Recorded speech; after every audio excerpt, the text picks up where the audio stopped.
Silakan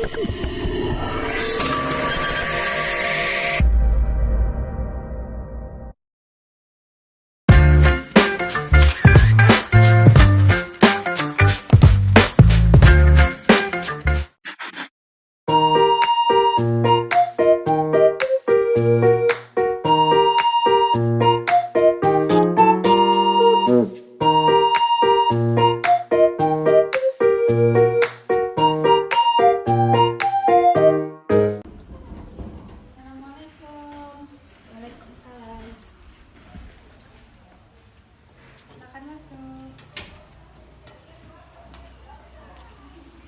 Silakan mau duduk di mana? Di sini.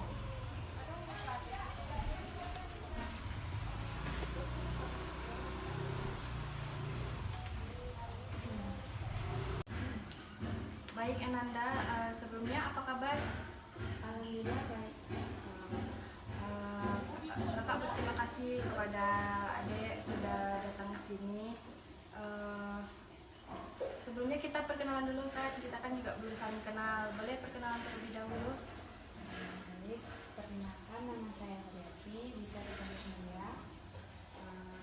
Umurnya berapa? 20. Sekarang kakak ya, perkenalkan nama kakak Rehana, bisa dipanggil Kak Hana, menurut kakak 21. Baik Holia, sebelumnya Holia dari mana nih tadi? Dari Kosa. Baik Holia, sebelum kita mulai kegiatan kita pada hari ini, alangkah baiknya kita berdoa terlebih dahulu. Siapa yang mau memimpin, kakak atau Holia? Baik, sebelum kita mulai kegiatan kita pada hari ini, kita berdoa dalam hati masing-masing. Berdoa dimulai.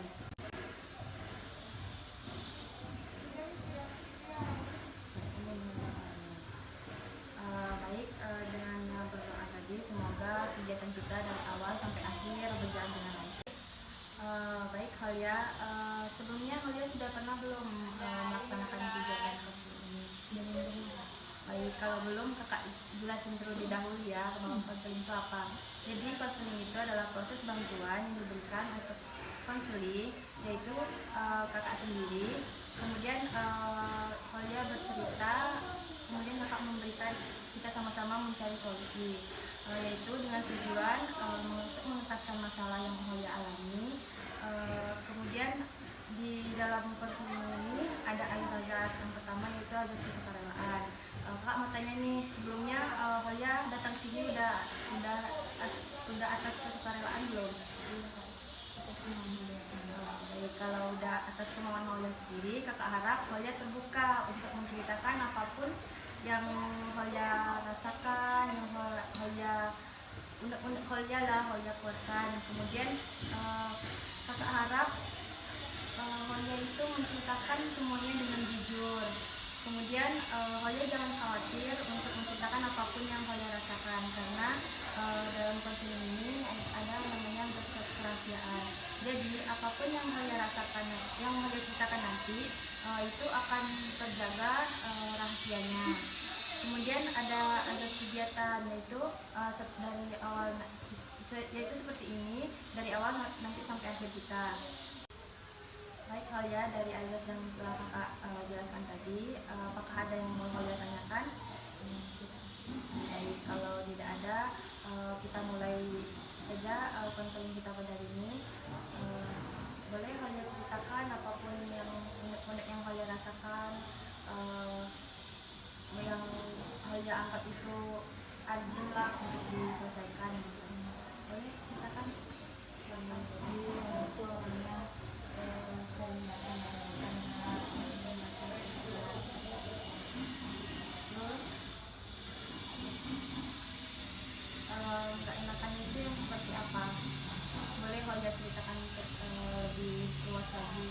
seperti nggak enakan kayak mengalami orang lain.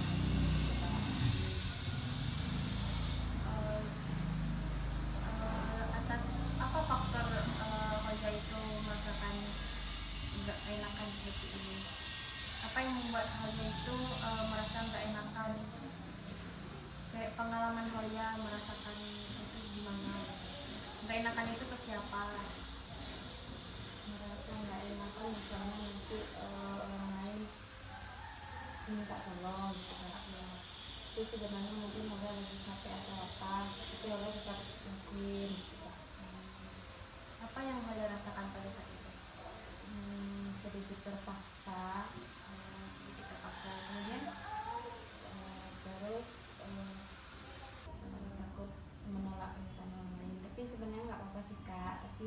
kalau misalnya lagi capek atau apa.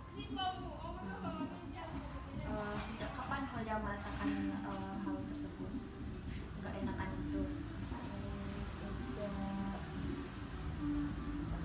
Sejak masuk dewasa ini. Sejak di kuliah ini atau sejak waktu dari SMA gitu yang merasakan kayak gitu? Dari SMA juga ya. Tapi yang lebih ini sejak kuliah ini. Baik, apa yang membuat Holia itu merasakan gak enakan gitu? Itu kayak dia tuh takut kalau misalnya udah nolak, takutnya dikira nggak mau bantu atau apa gitu. Jadi dari gak enakan tadi berapa lama Holia merasakan? Kan tadi kan Holia bilang saat capek terus ada yang minta tolong, terus tak Holia tolong karena gak enakan. Itu rasanya itu berapa lama kayak Holia rasakan gitu?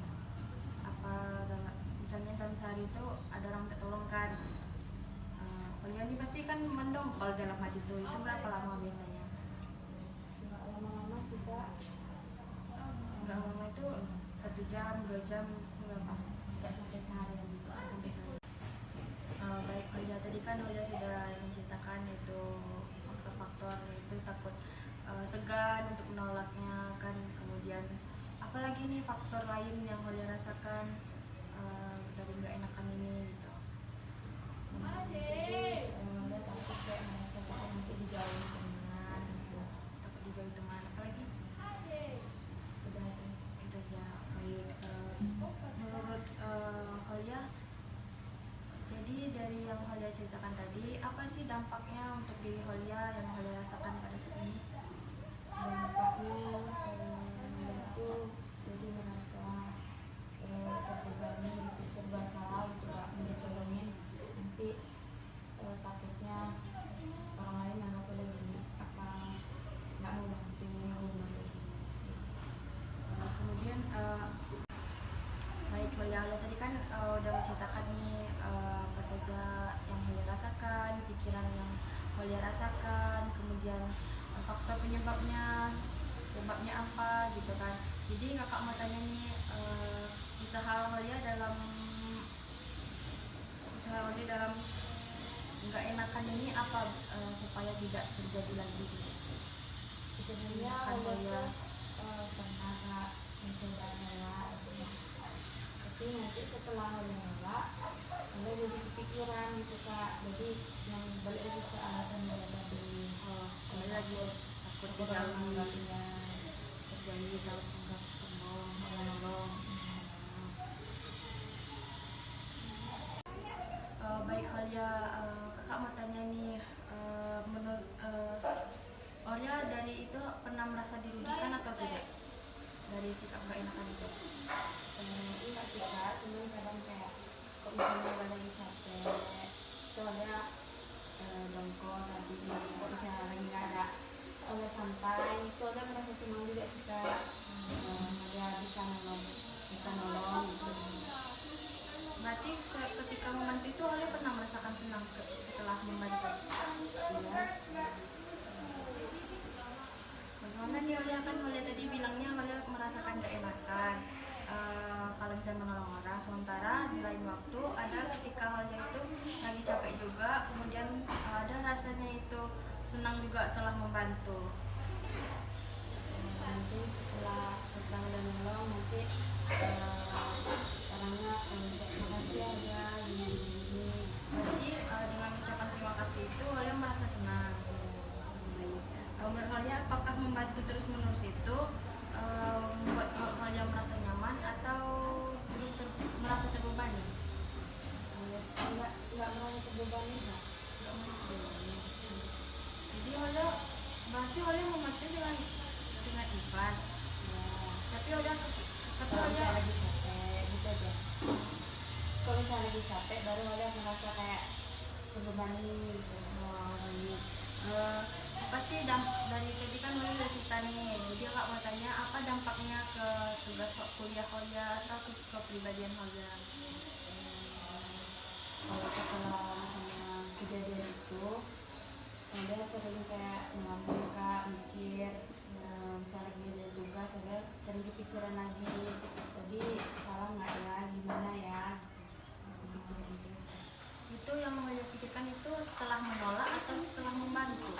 Setelah Setelah menolak. ya, Menurut Holia kan ini kan sering terjadi, apa sih dampak kedepannya bagi diri Holia gitu?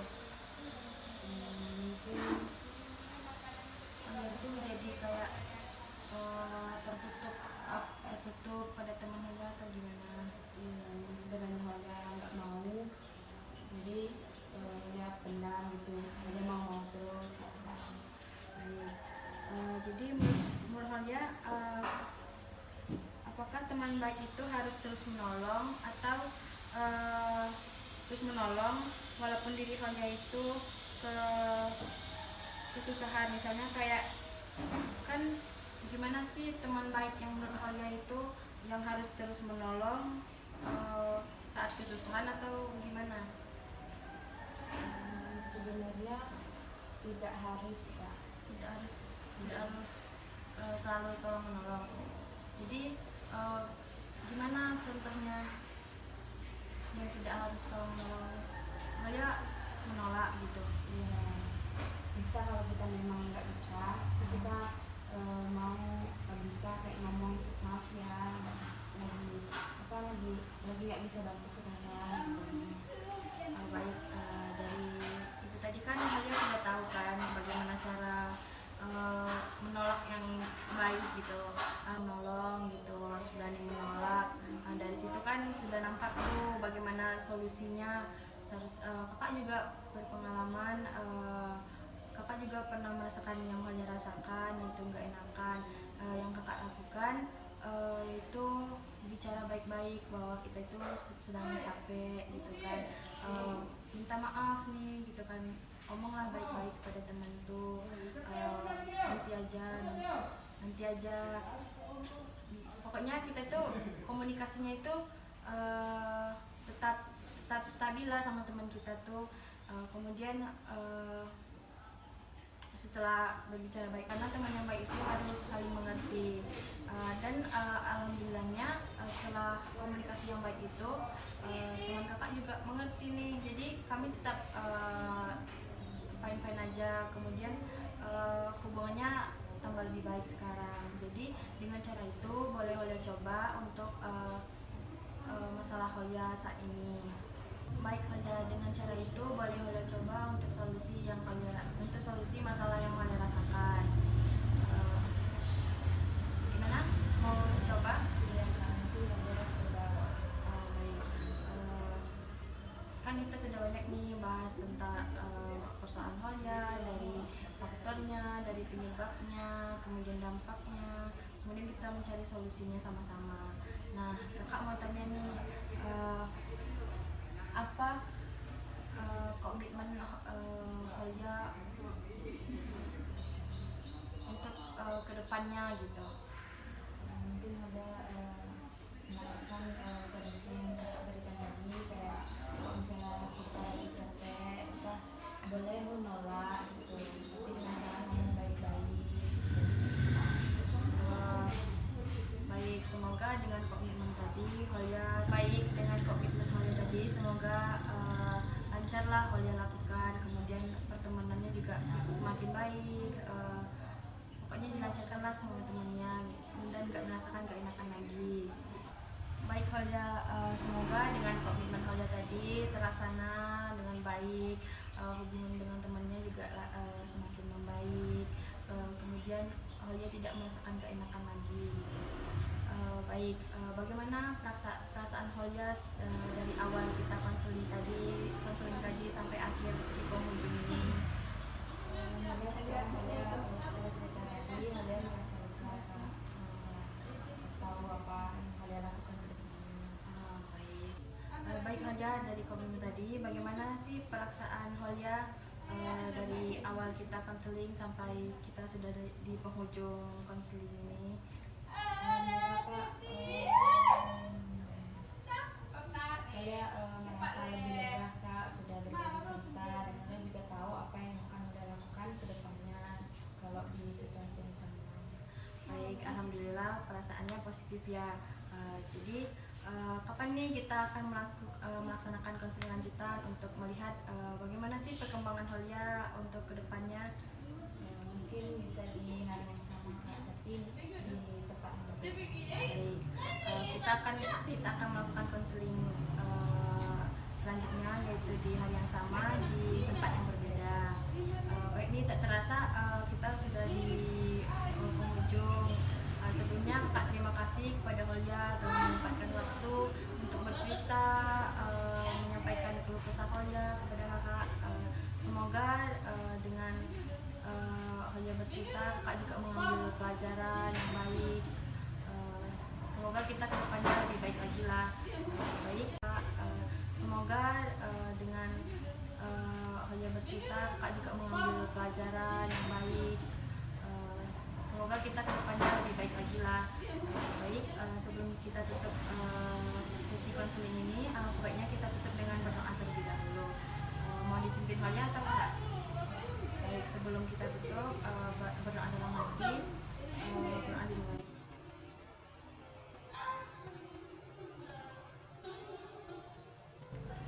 Alhamdulillahirrahmanirrahim. Kadang mari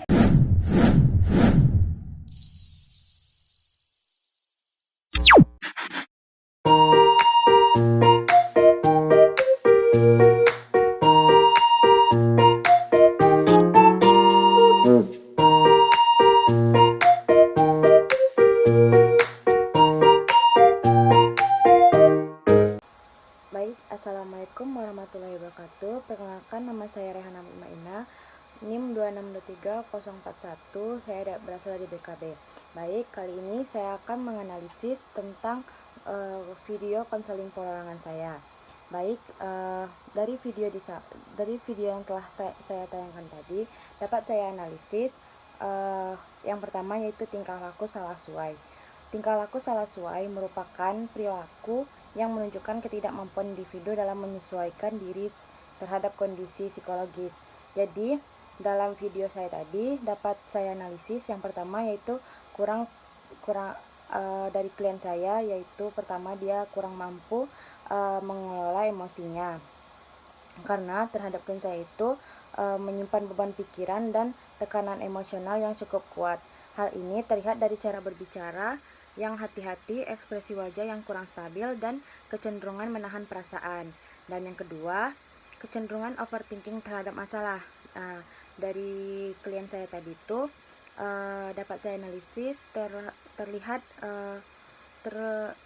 terlalu fokus pada masalah yang dihadapi sehingga memunculkan kecemasan dan kebingungan mengambil keputusan. Selanjutnya, kurang percaya diri. Bahwa dari klien saya itu memperlihatkan keraguan terhadap dirinya sendiri dan membutuhkan validasi dari konselor. Kemudian ketergantungan pada penerimaan sosial. Dapat kita setelah tadi dapat kita lihat bahwa klien saya itu takut untuk menolak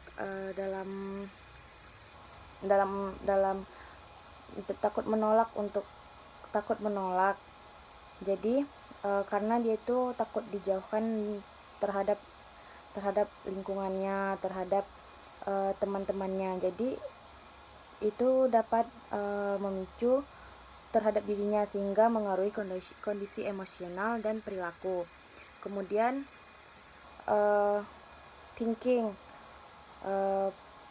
Selanjutnya dari klien saya itu terlihat sikap menunjukkan pola pikir yang negatif dan pesimis terhadap situasi yang dihadapi. Seperti contohnya itu dia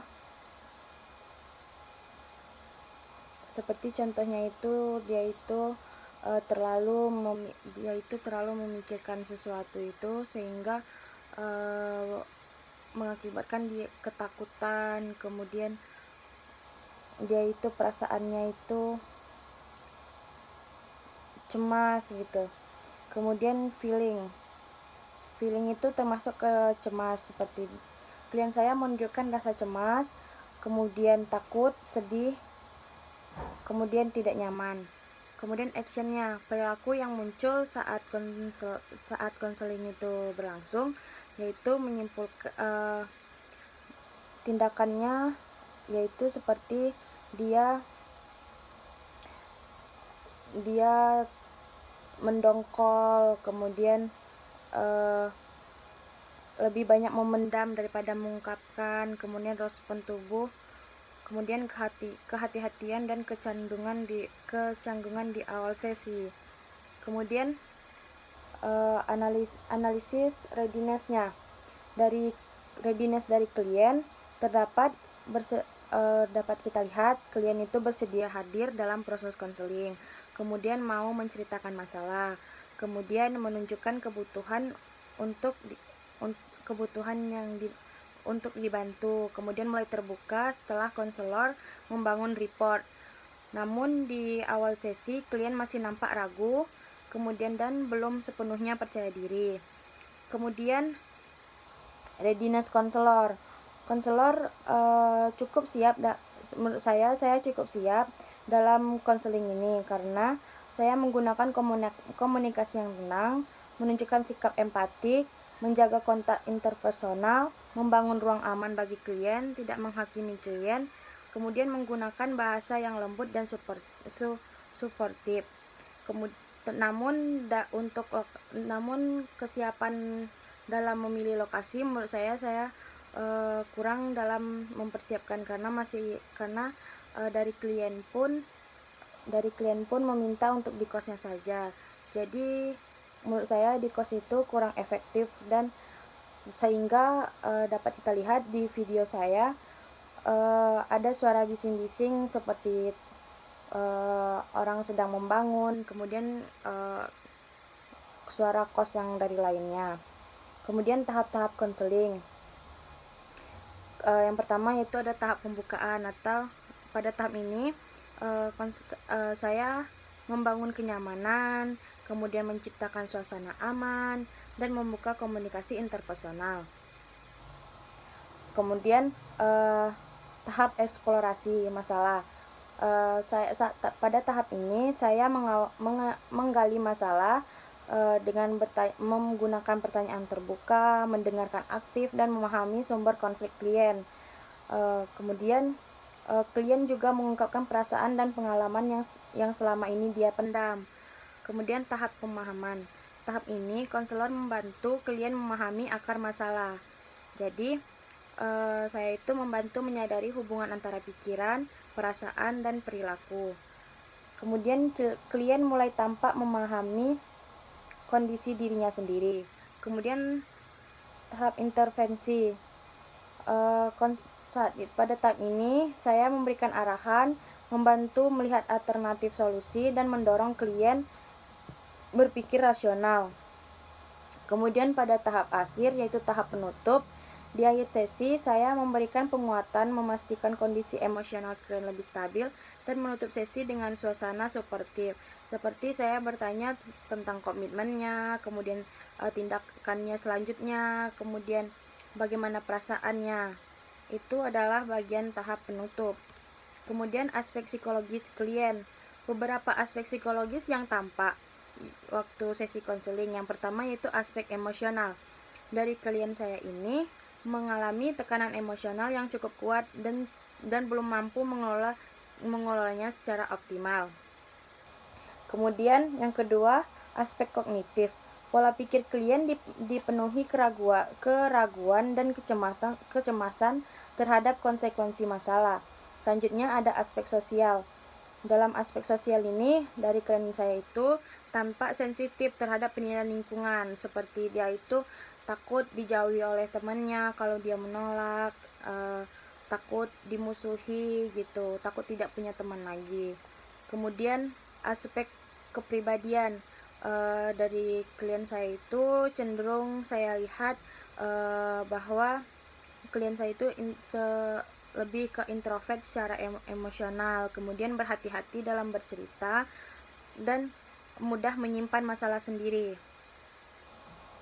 Kemudian ada aspek self-esteem, terlihat adanya penurunan rasa percaya diri dan kebutuhan akan dukungan emosional. Kemudian karakteristik konseling dalam video. Karakteristik konseling yang tampak, yang pertama itu bersifat helping relationship. Hubungan konselor dan klien dibangun atas dasar bantuan psikologis. Kemudian adanya empati. Konselor mencoba memahami kondisi klien tanpa menghakimi. Seperti klien itu mendengarkan klien itu secara aktif, kemudian tidak langsung menyudutkan klien, kemudian terus memberikan motivasi kepada kliennya. Kemudian lebih terbuka dan lebih memberikan kesempatan yang lebih banyak itu ngomongnya klien. Kemudian komunikasi terapeutik. Konselor menggunakan bahasa yang mendukung dan menenangkan.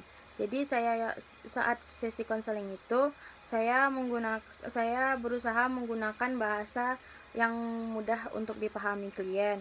Kemudian supaya klien itu lebih cepat nangkapnya dan lebih mau untuk terbuka dalam menceritakan masalah. Kemudian dimensi konseling. Dimensi afektif, berhubungan dengan emosi dan perasaan klien. Kemudian dimensi kognitif, berhubungan dengan pola pikir dan cara klien memaknai masalah. Kemudian dimensi behavioral, terlihat dari perilaku menghindar, dari klien saya itu terlihat perilaku menghindar, memendam, kemudian dan kesulitan mengambil keputusan. Kemudian dimensi sosial, terlihat pada masalah klien tampaknya dipengaruhi hubungan sosial dan lingkungan sekitar. Kemudian ambiguitas dalam konseling. Ambiguitas ini merupakan ketidakjelasan atau konflik makna yang muncul selama proses konseling. Dalam video yang setelah saya tayangkan, bahwa klien itu tampak ingin terbuka tetapi juga takut mengungkapkan sepenuhnya. Kemudian ada konflik antara keinginan pribadi dengan tuntutan sosial. Kemudian yang selanjutnya, klien menunjukkan kebutuhan untuk berubah tetapi masih ragu terhadap kemampuannya sendiri. Kemudian beberapa pernyataan klien tampak belum konsisten antara pikiran dan tindakannya, seperti pada tahap konfrontasi. Di sana klien berbicara bahwa dia itu senang ketika membantu, tapi juga dia merasakan nggak enakan, kemudian nggak enakan setelah dia membantu orang. Jadi di sana menurut saya adanya ambiguitas dalam sesi konseling itu. Kemudian konselor perlu lebih dalam mengeksplorasi akar masalah karena sebagian emosi klien masih tersamarkan. Jadi juga masalah ini belum sepenuhnya terselesaikan, tetapi ada pertemuan lanjutan untuk menggali permasalahan itu lebih mendalam. Jadi kesimpulan dari seluruhnya bahwa dari video saya itu menunjukkan proses konseling individual yang menurut saya cukup efektif dalam membangun hubungan terapeutik antara konselor dan klien. Jadi klien itu memperlihatkan beberapa bentuk tingkah laku salah sesuai berupa kecemasan, keraguan diri, dan kesulitan mengelola emosi. Konselor mampu membangun suasana empatik sehingga klien perlahan lebih terbuka. Secara psikologis, klien mengalami konflik internal yang memengaruhi pikiran, perasaan, dan perilakunya. Proses konseling dalam video saya itu telah mencakup tahapan dasar konseling, mulai dari pembukaan sampai ke penutup.